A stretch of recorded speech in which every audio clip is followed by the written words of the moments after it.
आज हम बात करेंगे फूलों की घाटी राष्ट्रीय उद्यान के बारे में, जिसे अंग्रेजी में वैली ऑफ फ्लावर्स कहते हैं। यह भारतवर्ष के उत्तराखंड राज्य के गढ़वाल क्षेत्र में मौजूद है। वैली ऑफ फ्लावर्स की ट्रैकिंग हिमालय में भारत के सबसे लोकप्रिय ट्रैक में से एक है।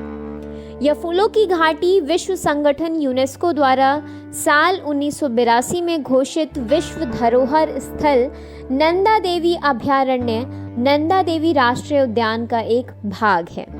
यह पूरी तरह से प्राकृतिक घाटी है। फूलों की घाटी अपनी उत्कृष्ट प्राकृतिक सुंदरता, लुप्तप्राय जानवरों और स्थानिक अल्पाइन फूलों के लिए प्रसिद्ध है।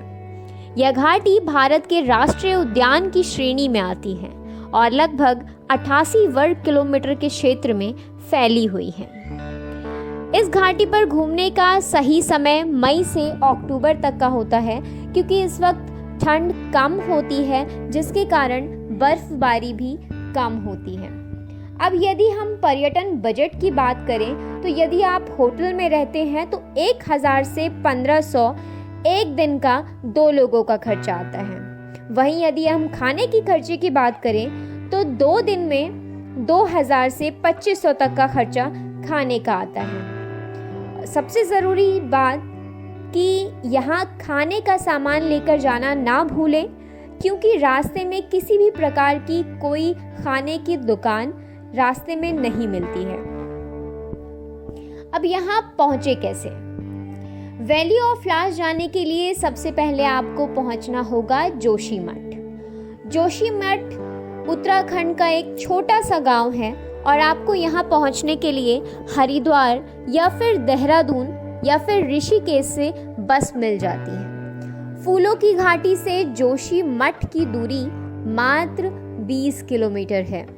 हरिद्वार से जोशीमठ की दूरी लगभग 274 किलोमीटर की है और 10 से 12 घंटे में जोशीमठ पहुंच जाएंगे। जोशीमठ पहुंचने के बाद आपकी इसके बाद गोविंद घाट और फिर उसके बाद आपको लगभग 15 किलोमीटर की और यात्रा करके वैली ऑफ फ्लावर्स पहुंचना होगा। कई अन्य ट्रैक की तुलना में वैली ऑफ फ्लावर्स आपको ट्रैकिंग या हेलीकॉप्टर का उपयोग करने के लिए विकल्प प्रदान करते हैं।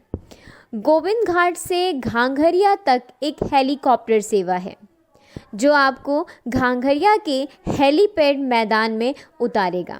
हालांकि घांघरिया से लेकर फूलों की घाटी तक आपको केवल ट्रैक करने की ज़रूरत है, अन्य कोई विकल्प नहीं है।